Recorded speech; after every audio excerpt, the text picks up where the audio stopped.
It's a lot easier than taking a bunch of notes.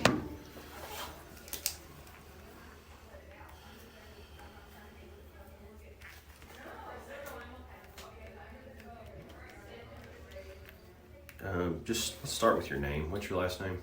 Dekovich. B as in boy, E-C-K-O, V as in Victor, I-C-H. And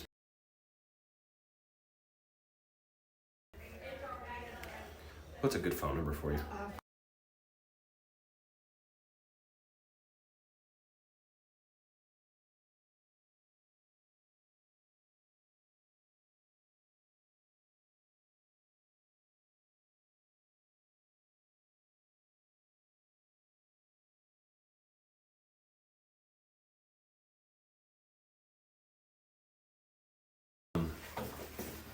Just kind of in your own order, however you want. Just kind of just walk me through what happened in this incident. If I have questions, Okay. I'm going to start with some of the things that I noticed before an altercation started. I was walking up to the by the check-in to grab a chart or file, and I remember hearing someone say, you know, I don't want to talk to the doctor. I need to speak to a supervisor. Sounded, you know, upset, and I glanced over. Noticed the bright orange dress, and asked one about my business because I'm not the supervisor at the front desk. I didn't know what it pertained to. I was just like, ooh, they don't sound happy. Kept going, you know, finished up with the client or whatever I was doing. A few minutes later, walking up the hallway, up towards the exit door, our supervisor front desk, Kelsey Hennessy, was speaking to that client, once again, the orange dress. And the other lady with the short blonde hair, and they were both standing on one side of her. I didn't hear 100% what they were saying, but I heard bits and pieces about, you know, I didn't get any phone calls about my pet, you know, the doctor hasn't told me anything. So she was upset about communication of how her dog was doing or what was going on with it in the hospital, which I get. But I can tell they were upset. At that point, you know, looking through it, you know, Kelsey seemed to be handling it. You know, she's supervisor, you know, she was really good and calm and diffusing situations. And I had to walk past him, so I just kind of, you know, gently tapped him on the back and said, excuse me, you know, and walked through, no big deal. I don't know how many minutes later, I walked back out. I was back in the back part of the hospital, was walking through to our front part of the hospital, and I hear arguing, yelling, and screaming. And I'm like, oh, what's going on, you know? And they're like, well, this lady, you know, not happy, and she, you know, and I'm like, ugh. So I was probably with the client. That's what I do all day, is I go back and forth with the clients. So I walked. At that point, I think we'd already, one of the doctors or somebody had already called Shively Dispatch saying we need some assistance, we have an altercation. I had to walk out front for some reason.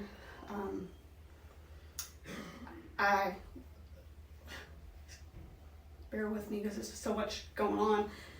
I remember the client that was wearing the orange and her partner, friend, whatever, at the intersection there of the exit hall and the Route 9 doorway. And I saw TJ at the end of the hallway, closer to our exit door, and he was kind of standing there acting like, you know, a boxer gonna throw punches. And I was like, TJ, stop, just go outside. Leave him alone, just go outside. Just calm down, go outside. And he listened. He went out the exit door, but then he stood on the other side of the glass and I couldn't hear what he was saying, but he looked angry, like he was yelling, I don't know what, he was yelling and screaming towards the people on the inside. So I ran back to the back and I said, TJ's trying to fight these people or something, it's getting worse. You know, have you all called dispatch? Are they coming? And that's when Dr. Marie was screaming on the phone to dispatch that we need you all now. Please hurry up and get out here. Walked back out front again, and I think most of the people were already outside on the porch area. And as I'm walking up the exit hall, I see that TJ has the lady with the short blonde hair pushed up against the wall of the building. He has his left forearm against her throat, and I'm assuming his right arm was kind of on her body, and I saw him push her And I did see her head hit the brick once, and I could tell just by the expression on TJ's face that he was still angry. And my thought that ran through my head was, oh my God, he's seriously gonna hurt this lady. So I walked out there, and I'm not a physical person. You know, I'm tiny, I'm strong, but I'm tiny. So I've never been a person that is going to physically touch people in an altercation, because I know I don't have it, you know, I'm tiny. But sometimes just going out there and, you know, trying to talk to people and, you know, get away, back up, stop, sometimes that helps. So as soon as I walked outside, and I don't even know if I said anything, I noticed that the lady in the orange was on his left side. Maybe another client, there was a black gentleman, maybe trying to break things up, I don't know, it was happened so fast. Almost immediately, as soon as I walked outside, I heard a gunshot. And I immediately went to the door, next to the exit door, thank goodness it was unlocked. And I ducked in there, told everybody lock the doors, lock the doors. And then obviously everybody heard the gunshot and more phone calls. As soon as we went back, I came back around towards the exit hall, I noticed that there were some of our employees and just TJ, the clients were not there, so we went out, get him inside, because we didn't know if they were gonna keep shooting or coming back, anything like that. And then we started administering first aid help, grabbing towels, things like that until help arrived. And I know that's not something that's easy to witness or No. to tell a story about. Mm-mm. You know, I'm sorry that you had to witness something like that. I mean, I was less than 5 feet away from him. And I hate to keep asking you a No, bunch go of ahead, questions I understand about it, but I it do needs have to be just said. No. I just do have a few questions. Yeah.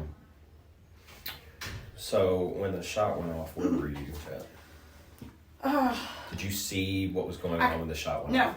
No, and knowing, I mean, I don't know who had the gun, who pulled the trigger. I wasn't that close, so that I don't know.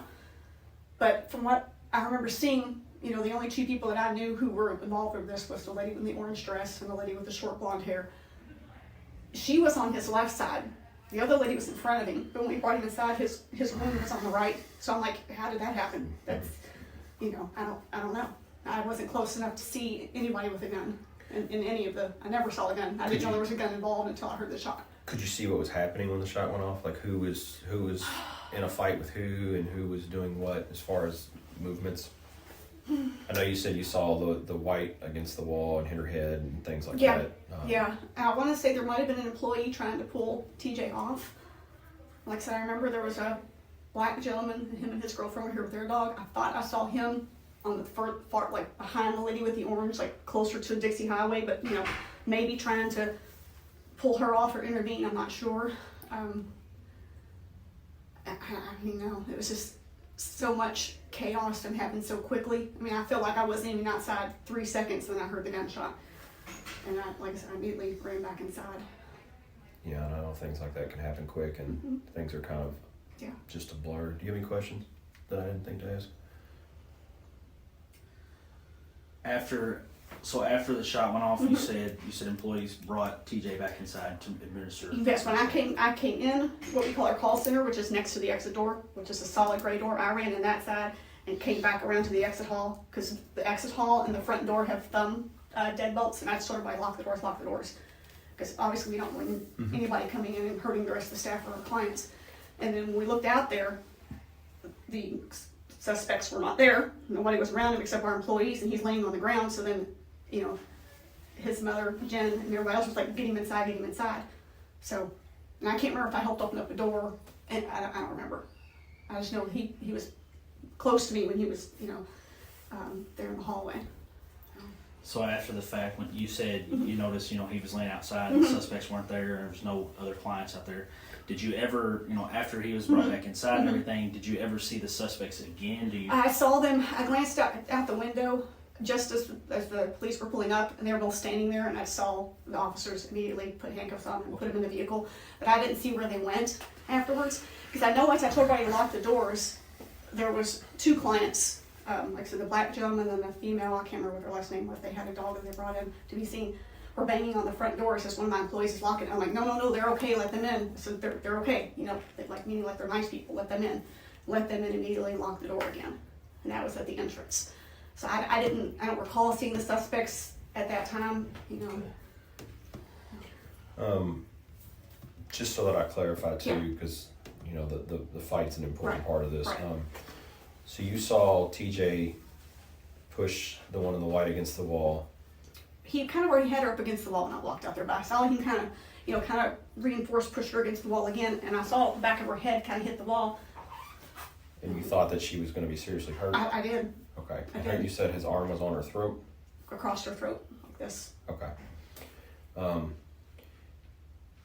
Is there anything else you can think that might be important for me to know? And I will tell you this too, that sometimes the more we sleep on things, Right, your brain right, remembers stuff right. more. So if you don't remember everything today, that's fine. I'm going to give you my card when we Okay. get done here. Okay. And you can reach back out to me if you Okay. think of something later that's important. But for now, do you have anything else that you think is important or that I need to know? No, I mean, Okay. no, I remember at one point when I was in the back pharmacy and I hadn't walked out from it all yet, you can hear the clients yelling and screaming, trying to push their way into the pharmacy because I kept seeing the door kept trying to hit open and people kept stopping them. But, you know. So, like I said, I'll leave you my card. Okay. Okay. You'll take care of yourself. Yep. You know, I'm mentally, okay. and Yeah, PTSD is a real thing. I know. You know, make I know. sure if you need to talk to somebody, you Tragically do. lost my dad years ago to went missing in Alaska, so I get it. Just Yeah, I'll reach out to somebody. We have okay. That's good. resources that have been provided to us here, so That's good. I'm glad to hear that. working keeps me busy, keeps my mind off things. So Well, it's a Definitely. tragic situation It is. for everybody. It's for everybody. involved, and I agree with everybody it's involved. it's not a good situation at all. No, it's not. It's not. So I'll give you this. Okay. Is there anybody else here that we need to speak to? I know that Maria, one of our office managers, had a list of everybody who works Sunday. Because we kind of went through the schedule and looked. Some of the people, I'm not sure they even were out front. I believe there's at least one other person that's working today here that they were going to send in. They want to send me in next because I have surgeries to do. That's fine. Yeah, So if you want to send her I'll in, see we'll- whoever's out and send them in next. Okay. Okay. Thank you very All right, much. thank you, guys. Appreciate it.